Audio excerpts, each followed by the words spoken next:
Welcome to the Deep Dive.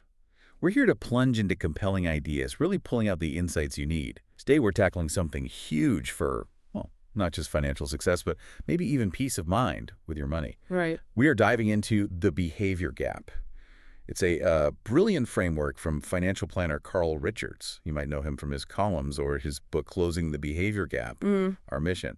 To pull back the curtain on this, often overlooked part of finance, it's less about what you invest in. And much more about how you behave with your investments. Exactly. What if the biggest risk isn't the market itself, but, well, us? Yeah. Our own decisions when things get rocky. That's what we're exploring. And that's really where Richard's work is so illuminating. He points out this huge gap, a costly difference between what investment should earn, theoretically, Right. and what investors actually get. And it's not bad luck or faulty markets, usually. So what is it then? It's us. It's our emotions, our biases. Fear, greed, making snap decisions. Richards uses these great simple sketches and stories in his book to show these pitfalls. It's all about the psychology. Psychology, right. Yeah. And you mentioned studies. Showing this gap is real. Oh, yeah. Studies like the Dalbar one, they consistently show average investors lag behind market indexes, sometimes by like 2, 3, even 4% a year. Wow, that adds up massively over time. It really does. It's a major drag on building wealth, all because of these behavioral mistakes. Okay, let's unpack that term then. Behavior gap. It sounds less spreadsheet, more headspace. That's exactly it. You've nailed it. The behavior gap fundamentally is why investors earn less than their investments actually return. Not because the investment was bad. No, not necessarily. It's because their actions get in the way, allowing powerful things like fear or greed or sometimes just plain overconfidence to make the calls. Richards uses that classic Stark example, buying high during booms, everyone's excited, feels easy. Like FOMO kicks in. Totally. And then selling low during crashes, panic sets in, rational thought goes out the window. It's not the market failing you. It's maybe our human wiring failing our plans. That makes so much sense, I think. Yeah. Yeah, we've all felt that pull, right? I remember a friend made a killing on some tech stock way back when, and I jumped in, totally against my better judgment, Yeah. right before it tanked. Classic. Ouch, yeah.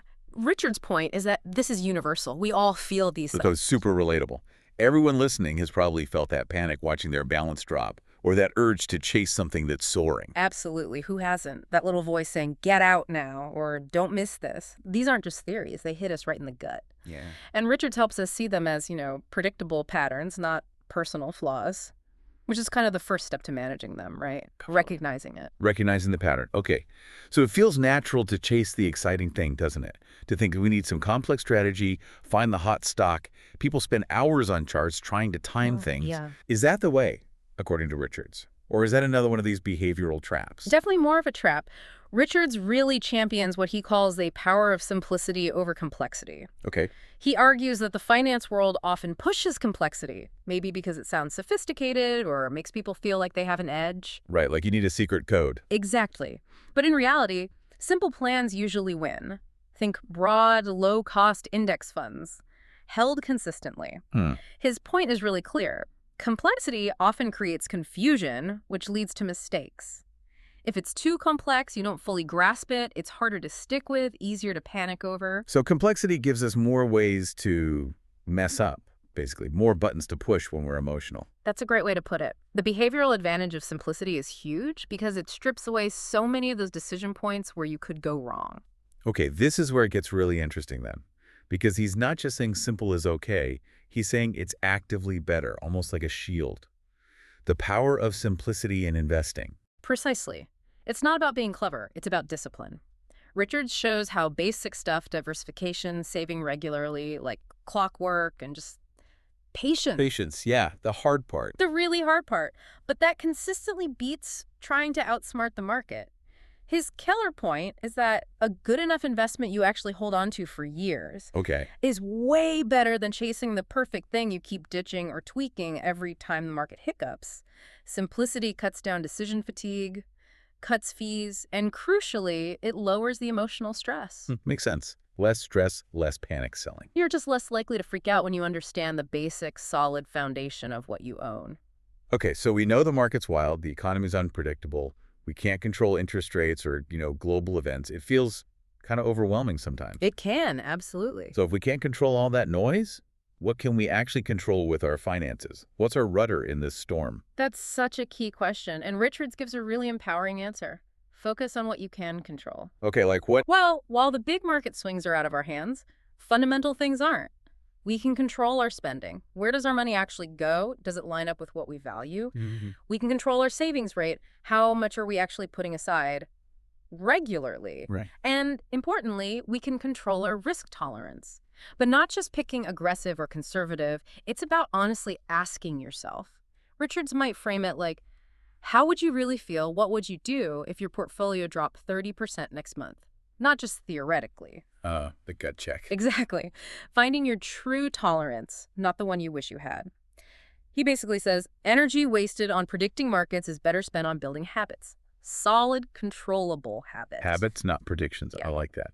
And that focus on honest self-assessment about risk, that feels crucial. So it's not just what we do, but maybe why we're doing it. Like purpose driving the behavior. You're connecting the dots perfectly. What's fascinating is how Richards ties this control to our life's purpose. He talks about goals before investment. Goals first. Yeah, money isn't the end goal. It's a tool. A powerful one, sure, but a tool to build a meaningful life. Okay. So he stresses, first, figure out your values, your life goals, what really matters, what kind of life do you want? Then design the financial plan to support that. So the plan serves the life, not the other way around. Precisely. If your goal is, say, early retirement to travel, your plan looks different than someone wanting a big house for family. It anchors your decisions in something real, something personal. Makes your choices more resilient to market noise. Much more. You're less likely to get swayed by fads or panic during downturns if you know why you're invested in the first place. It provides that psychological anchor. Okay, that makes a lot of sense. Money is a tool. Yeah, But yeah. let's circle back to those emotions. Fear, greed, they feel so powerful, especially when it's, our future savings on the line.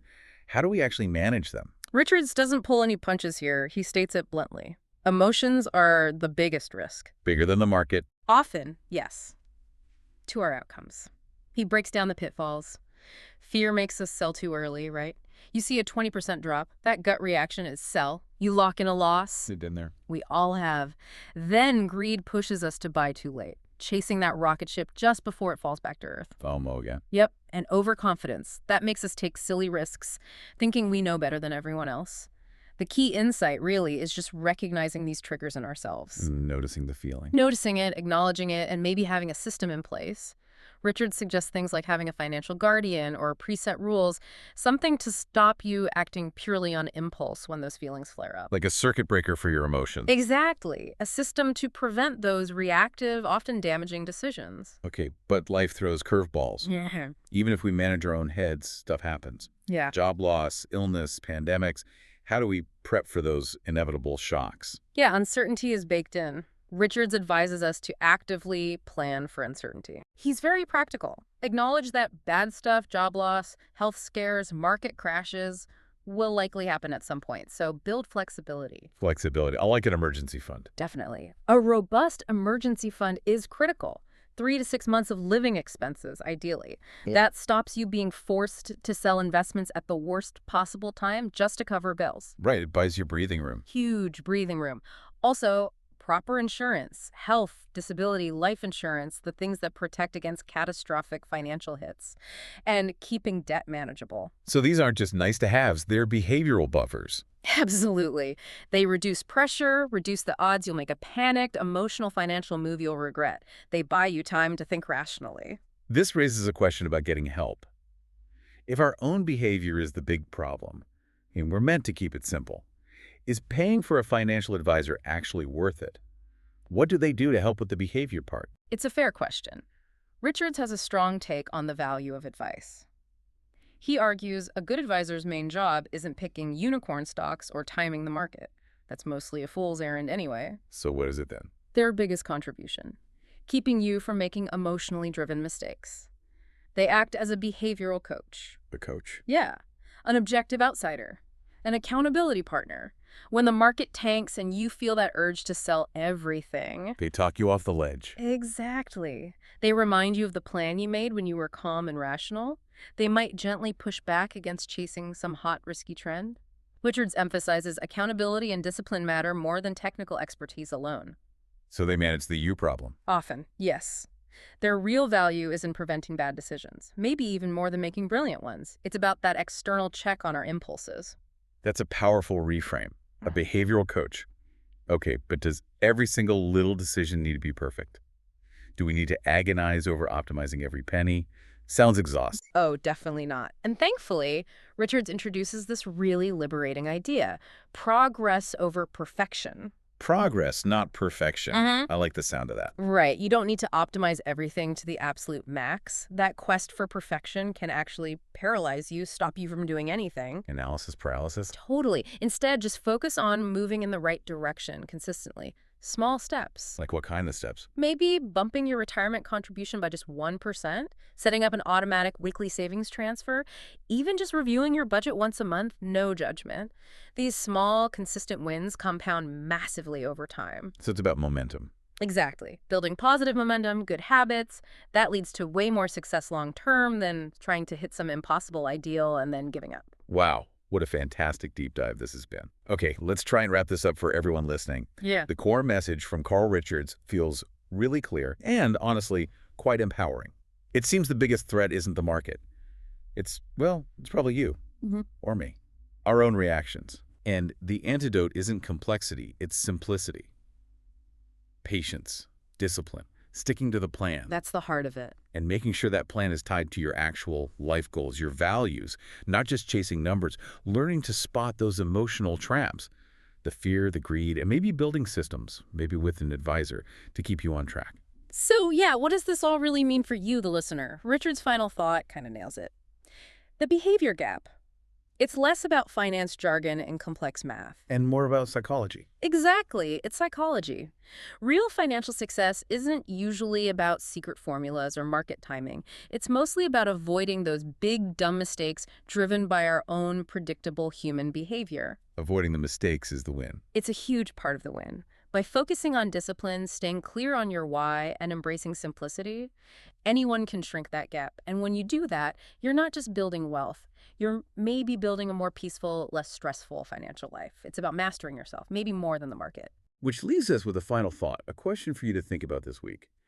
If our own minds are the biggest hurdle, what's one small, consistent behavioral shift you can make, starting now, to begin closing your behavior gap?